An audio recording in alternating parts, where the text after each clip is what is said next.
Back up on member profiles, I had an opportunity to meet this woman recently when they joined, and I found out about the good things that this group is doing. Her name is Donna Martin. The group is called Minnesota Good Works, and boy, is it good works. Absolutely. Donna, welcome to the show. Thank you, Pete. I am so glad that you're here, and more importantly, that we get to tell all those people out there the story about what Minnesota Good Works is. And you know, what captivated me when you and I met is how in the heck this whole thing started.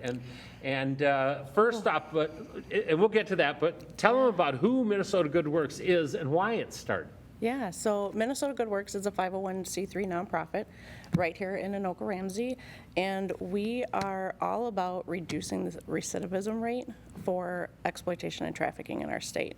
So the mission is to fill gaps in services, and we collaborate with every agency that we possibly can, right? Because we've got good works already happening with our law enforcement, our hospitals, Sure. our clinics, nonprofits, churches, government agencies, but they can't do it all. And so really what our mission is to come in, help round off those services and fill the gaps that they can't meet. You know, one thing is people hear about human trafficking, and it's like, oh, that's something that happens in New York City, or it happens in the backyard here, doesn't it? It sure does. It happened on my doorstep. That's the story, and tell everybody about that. A few years ago, I heard some banging on my door, middle of the night, and I had a young man that was in his underwear, covered in blood, and he was seeking help. And the ambulance came, police came, had taken him away, and he is a survivor of trafficking, and he couldn't even speak his name in English. So to happen right in Ramsey in a good neighborhood, it's just mind-blowing, and you don't think it's going to happen. And then it was right there in front of my face. So I didn't have any other choice but to start questioning what's going on in our state. Yeah, but you took it a step. You questioned, and then you said, well, now we got to do darn something. it, we got to do something. We sure do. And Minnesota Good Works was formed.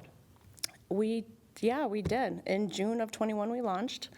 Wow. So we've got a couple things under our belt now. We're moving into our second gala coming up in October, but we've got a great enrichment program that we have worked out, and we're trying to just collaborate with as many agencies as we possibly can. So you talked about reducing the recidivism rate. Yeah. How is Minnesota Good Works doing that? Yes, we've created an enrichment program that really comes along survivors of trafficking to figure out what it is on an individualized basis that they need to become productive individuals back into society, Yeah. right? So we partner very closely with Minnesota Adult Teen Challenge. As they're going through treatment, if they disclose that they've got any type of exploitation or trafficking in their background, our services are offered to them. So they contact us, we pair them up with a mentor for up to 2 years, and the beautiful thing is they're gaining lifelong friends now. Yeah. Right, that are in community with them, and they're learning all kinds of things. And so, for instance, we have a young lady that just graduated out of Teen Challenge, moved into sober living, doing great. She has a car, looking for work. She gained 2 jobs, but she called the mentor and she says, you know what, I don't have gas money and I have no insurance for my car. So where is she going to get insurance for her car so that she can legally drive back and forth to Right. work? So she contacted us. We paid for 2 months of insurance for her till she can get a couple paychecks under her belt, gave her some gas money, and now our mentor is working with her on budgeting and what are the other barriers that are going to be coming up, because now she's in sober living, she's got a job, we have insurance and a car, but now she's going to have to move out of sober living.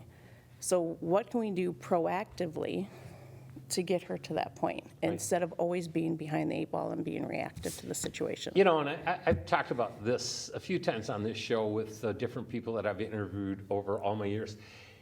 You know, as a society, you can help them out, or we can all pay later. And when I'm talking about paying later is that if the issues become critical and, you know, maybe people make decisions that hurt other people, or they end up in jail. If you don't think that your taxes are paying for people that are in jail, you're wrong, because they are. And so can we make these productive people in society? And Minnesota Good Works, man, if that's not getting an A+ on the report card, and their chamber letter jacket, they're getting some more bars for everything that they're doing. I mean, it's the right thing here. Can you imagine somebody knocking on your door in the middle of the night, where you live, where you're watching this? I mean, Brett and I have lived in Champlin for 36 years. Can't imagine it. But Donna took it, about 800 steps farther than most people would, and that's impressive. Hey, you mentioned a gala. How can Yes. people get involved in events coming up? Gala, anything else? What's happening? Gala is the big thing. So October 12th, Thursday night at Leopold's Mississippi Gardens. Beautiful venue. If Beautiful. you haven't, yeah, gorgeous venue. Eric Perkins is emceeing.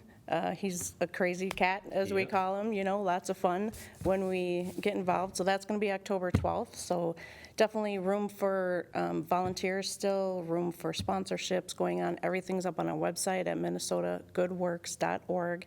I know it's long, it's all spelled out, but minnesotagoodworks.org.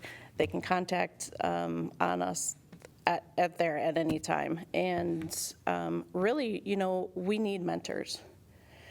But other than Teen Challenge, I have about 5 other organizations that are constantly asking me for mentors. I bet. The need is great. And so that's really where we're hurting as far as the organization goes, is we need mentors to help fulfill the needs of all these ladies that are coming through. Sure. All right. So if you got some money, I know you do, get a hold of them, help them out. I mean, it doesn't have to be for their gala. It can be, they will take donations any time of the year. I mean, think about the expense that we're talking about here, and it's on an ongoing thing, but it's for the right thing. So if you can give. And if you're not in a position where you can give monetarily, but you can give in another way, give, volunteer, help them out. Trust me, they are not going to turn you away. Minnesota Good Works is doing good stuff in this region, and you can help be a part of that. Donna, you're a rock star.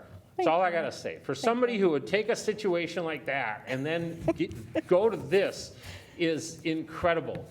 Thank you. And what you're doing is right. I hope you feel good about it. I bet you're tired, though, because it's got to be a lot of work, and you could use some help. That's Yes. where you come into Yes. play.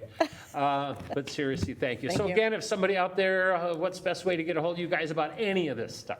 minnesotagoodworks.org, right onto our website. You can check us out or call us at 763-400-4410. Wishing you nothing but the best Thank on you. your fundraising event, and nothing but the best as this whole thing moves forward. Come back in 2024. Let's get an Let's do update it. on where things are at. She's a rock star, ladies and gentlemen. Thank She is you. Donna Martin. All right, we're taking a break. When we come back, we are going to wrap up this edition of the Chamber Report, and we'll do it right after this.